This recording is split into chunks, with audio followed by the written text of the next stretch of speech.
नमस्कार। कहानी संग्रह में हमारे सभी दर्शकों का हार्दिक स्वागत है। दर्शकों, आज हम इस वीडियो के माध्यम से महादानी खाटू श्याम की संपूर्ण कहानी लेकर आए हैं। ऐसा दानी जिसने अपने पितामह की युद्ध में जीत निश्चित करने के लिए अपना शीश दान कर महाभारत युद्ध का रुख ही बदल दिया। आइए जाने ऐसा क्या हुआ इस युद्ध में जो पांडवों के पोते का भगवान श्री कृष्ण ने शीश ही दान में मांग लिया। जानने से पूर्व यदि आप हमारे चैनल पर नए हैं तो सब्सक्राइब करें, वीडियो को शेयर एंड लाइक अवश्य करें। संपूर्ण जानकारी के लिए वीडियो को अंत तक जरूर देखें। दर्शकों, यह पवित्र कथा भीम के पौत्र हारे के सहारे कलयुग के अवतारी खाटू श्याम की कथा सुनेंगे, जिसे प्रतिदिन सुबह शाम सुनने सुनाने से रंक भी राजा बन जाते हैं, अर्थात निर्धन भी धनवान बन जाते हैं। जब कौरवों ने जुए में पांडवों का सब कुछ छीन लिया, तब शर्त के मुताबिक वनवास काट रहे पांडवों को लच्छाग्रह की रोंगटे खड़ी कर देने वाली घटना से पांडव बच निकले और वहां से निकलकर गुप्त रूप से रहकर वन वन भटकते फिरे, जिससे यह राज रहे कि वो मर चुके हैं। वहीं वन में पांडवों का सामना हिडम्बा नाम की एक राक्षसी से हुआ और वह राक्षसी पांडु के महाबलशाली पुत्र पर मोहित हो गई और उसने भीम से अपने साथ विवाह करने की इच्छा प्रकट करते हुए कहा कि वह उन्हें पति के रूप में पाना चाहती है। तब माता कुंती की सहमति से भीम और हिडम्बा का विवाह वन में ही हो गया। इस प्रकार भीम को हिडम्बा से महाबलशाली पुत्र घटोत्कच पुत्र प्राप्त हुआ। बाद में जब घटोत्कच जवान हुआ तो उसका विवाह राजा मोर की कन्या मोरवी से हुआ। घटोत्कच और मोरगी से एक महाबलशाली पुत्र प्राप्त हुआ जिसका नाम बर्बरीक रखा गया। बर्बरीक अपने पिता घटोत्कच और अपने पिता में भीम के समान ही महापराक्रमी और शक्तिशाली था। वह भगवती दुर्गा का परम भक्त था। उसने तपस्या के द्वारा भगवती दुर्गा को प्रसन्न कर ऐसे 3 बाण प्राप्त किए थे जो लक्ष्य को भेद कर पुनः वापस आ जाते थे। इन बाणों और भगवती के आशीर्वाद से बर्बरीक अजेय हो गया था, अर्थात उसे युद्ध में कोई भी परास्त नहीं कर सकता था। जब द्रौपदी के वस्त्र हरण की घटना के बाद यह निश्चय हो गया था कि अब युद्ध निश्चित है, एक ऐसा युद्ध जिसमें सभी आर्यव्रत के क्षत्रिय एकत्रित थे। जब युद्ध की तिथि निश्चित हुई तो बर्बरीक ने अपनी मां मोरवी से युद्ध में भाग लेने की अनुमति मांगी और कहा, मुझे भगवान श्री कृष्ण का उपदेश, जीवन का सही उपयोग, निर्बल और दीन दुखियों की सहायता, निर्मल का साथी बन सदा धन, युद्ध तथा धर्म का साथ दूं। इसलिए मैं भी अपने बल का प्रयोग कर युद्ध में निर्मल का सहयोगी बन युद्ध करना चाहता हूँ। तब माता मोरवी अपने पुत्र बर्बरीक को युद्ध में जाने की इजाजत देती हैं और बर्बरीक से वचन लेती हैं, बेटा मुझे वचन दो, तुम युद्ध में हमेशा हारे का साथ दोगे, अर्थात जो भी सेना महाभारत युद्ध में निर्मल हो उसी का साथ दोगे। तब बर्बरीक अपनी मां को वचन देकर महाभारत युद्ध की ओर प्रस्थान करते हैं और अपने पिता में पांडवों की ओर से युद्ध करने के लिए तैयार हो जाते हैं। तब भगवान श्री कृष्ण बर्बरीक से उनके युद्ध कौशल की परीक्षा लेते हैं। तब उन्हें ज्ञान होता है बर्बरीक के पास मां भगवती से वरदान स्वरूप प्राप्त ऐसे 3 बाण हैं जिससे संपूर्ण कौरव सेना का एक बाण में ही विनाश हो सकता था और जब कौरव कमजोर हो जाएंगे तो बर्बरीक अपनी मां को दिए गए वचन के अनुसार कमजोर कौरवों के पक्ष से युद्ध करेगा।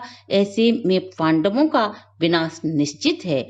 यही सोचकर भगवान श्री कृष्ण ने बर्बरीक से कहा, पुत्र क्या तुम इस वृक्ष पर लगे सभी पत्तों को भेद सकते हो? तब बर्बरीक बोला, हाँ, मैं एक ही बाण से पूरे महाभारत का युद्ध अपने पक्ष में कर सकता हूँ, तो अवश्य ही इस वृक्ष के समस्त पत्रों का भेदन कर सकता हूँ। और बर्बरीक ने माँ भगवती का स्मरण करते हुए पत्तों को लक्ष्य बनाकर लक्ष्य भेदन किया। उसने एक पत्ता भगवान श्री कृष्ण ने अपने पैर के नीचे छुपा लिया। बाण सभी वृक्ष के पत्तों को अपना लक्ष्य बनाते हुए अंत में भगवान श्री कृष्ण के पैर के पास आकर रुक जाता है, क्योंकि एक पत्ता भगवान श्री कृष्ण ने अपने पैर के नीचे दबा रखा था। भगवान बर्बरीक के लक्ष्य भेद की क्षमता को देखकर बहुत प्रसन्न होते हैं, लेकिन भगवान श्री कृष्ण अब यही स्मरण कर रहे थे कि किसी तरह बर्बरीक को महाभारत के युद्ध का हिस्सा बनने से रोका जाए, नहीं तो दोनों पक्षों का विनाश निश्चित है। भगवान श्री कृष्ण बोले, अद्भुत पुत्र अद्भुत, तुमसे कोई भी नहीं जीत सकता। तब भगवान श्री कृष्ण बर्बरीक से बोले, पुत्र तुम महान हो, मैं तुमसे कुछ मांगना चाहता हूँ। तब बर्बरीक बोला, प्रभु आपके लिए तो मेरी जान भी हाजिर है। तब भगवान श्री कृष्ण बोले, बर्बरीक सोच लो, यह वर ऐसा है जिसे देने वाला तो पश्चाताप करेगा ही, लेकिन उससे भी अधिक पश्चाताप वर मांगने वाले को होगा। सोच विचार लो पुत्र। तब बर्बरीक बोला, हे सृष्टि के रचने वाले प्रभु, यह शरीर आपका है, इससे अधिक आप और क्या मांग सकते हो? आप जो भी वरदान मांगोगे मैं खुशी खुशी देने को तैयार हूँ। तब भगवान बर्बरीक से बोले, पुत्र लोक कल्याण के लिए मैं आपका शीश दान में मांगता हूँ, जिससे पूरी दुनिया में सत्य का परचम लहराए। दर्शकों, जिस दिन बर्बरीक ने भगवान श्री कृष्ण को अपना शीश दान किया था, उस दिन फाल्गुन शुक्ल पक्ष की 11 एकादशी की शाम थी। बर्बरीक अपनी इष्ट देवी का स्मरण करते हैं और पूरी रात स्मरण पूजा पाठ कर द्वादशी को स्नान आदि कर अपना शीश हंसी हंसी भगवान त्रिलोकीनाथ के चरणों में अर्पित कर देते हैं। शीश दान करने से पूर्व बर्बरीक ने भगवान श्री कृष्ण से यह अंतिम इच्छा जाहिर की, प्रभु मैं भले ही युद्ध में हिस्सा न ले सका, लेकिन मैं इस सत्य और असत्य के बीच हो रहे युद्ध के संपूर्ण परिणाम को प्रत्यक्ष देखना चाहता हूँ। तब भगवान श्री कृष्ण ने बर्बरीक के शीश को एक ऊंची शिला पर युद्ध अवलोकन के लिए स्थापित कर दिया। महाभारत का युद्ध 18 दिन चला और पांडवों ने विजय हासिल की। यह सारे दृश्य बर्बरीक ने प्रत्यक्ष अपनी आंखों से देखे। अंत में सभी पांडव अपने अपने को श्रेष्ठ हासिल करने के लिए आपस में विवाद करने लगे। तब भगवान श्री कृष्ण पांडवों से बोले, इस बात का फैसला तो वही व्यक्ति कर सकता है जिसने यह संपूर्ण महाभारत का युद्ध अपनी आंखों से देखा हो, और यह फैसला बर्बरीक का शीश कर सकता है, क्योंकि संपूर्ण महाभारत का प्रत्यक्ष गवाह बर्बरीक है। तब भगवान श्री कृष्ण के कहने पर सभी पांडव बर्बरीक के सिर के पास पहुंचे। तब बर्बरीक ने बताया, इस युद्ध में न तो मुझे पितामह भीम की गदा, न ही पितामह अर्जुन के बाण और न ही श्रेष्ठ पितामह युधिष्ठिर का भाला चलता दिखाई दिया। मुझे तो पूरे युद्ध में भगवान श्री कृष्ण का सुदर्शन चक्र योद्धाओं के सिरों को काट काट कर रणभूमि में गिरा रहा था, यही मैंने देखा।